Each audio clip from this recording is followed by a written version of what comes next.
રાજકોટ અગ્નિકાંડના 4 આરોપી અધિકારીઓ 12 દિવસના રિમાન્ડ પર છે। આરોપીઓને કોર્ટમાં રજૂ કરી 14 દિવસના રિમાન્ડની માંગણી કરવામાં આવી હતી।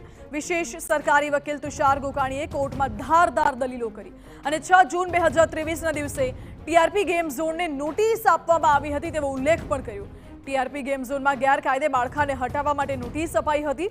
નોટિસ બાદ આરોપી અધિકારીઓની રહેમ નજર હેઠળ આખું ગેમ ઝોન ધમધમતો હતો।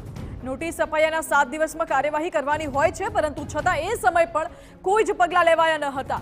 ગેરકાયદે ભાગ તોડવાને બદલે ગેમ ઝોનનું વિસ્તરણ થઈ ગયું। અધિકારીઓએ આર્થિક લાભ લીધો કે દબાણ હેઠળ હતા તે અંગે સવાલ છે।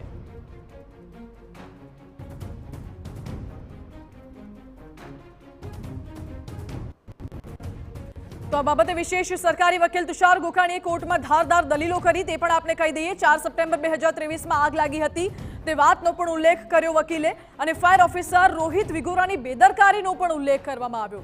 રોહિત વિગોરાએ ફાયર એનઓસી અને સેફટી અંગે કાર્યવાહી કેમ ન કરી તે સવાલ ઉઠાવ્યો। અધિકારીઓએ આર્થિક લાભ લીધો કે દબાણ હેઠળ કોઈ જ કાર્યવાહી નથી કરી તે સવાલ હજુ પણ ઉઠી રહ્યો છે।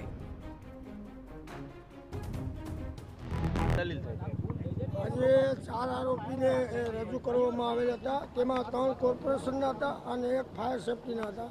આ 4 આરોપીને કોર્ટમાં રજૂ કરેલ હતા ત્યારે તેમની કોર્ટ ચાલતી હતી ત્યારે આરોપીના હાથમાં એક જાડી ફાઇલ હતી અને એ તેમના વકીલ સાથે ફાઇલ વિશે ચર્ચા કરી રહ્યા હતા। ત્યારે મારું ત્યાં ધ્યાન ગયું એટલે મેં નામદાર કોર્ટને કહેલ કે આરોપી પાસે ફાઇલ ક્યાંથી આવી, કારણ કે તપાસ કરનાર આવ્યો હોય તો આવા કોઈ ડોક્યુમેન્ટ આપ્યા નહોતા, છતાં આમની પાસે ફાઇલ આવી એટલે કોર્ટે તે ફાઇલ લઈ અને આયોને પરત કરે। ત્યારબાદ આ આરોપીઓ જે હતા એમાં 4/9/2023ના રોજ આ જ જગ્યાએ આગનો એક બનાવ બનેલો, ત્યારે પણ એમને આગળની કોઈ કાર્યવાહી કરેલ નહીં કે નોટિસ આપેલ નહીં કે ત્યાં કાર્ય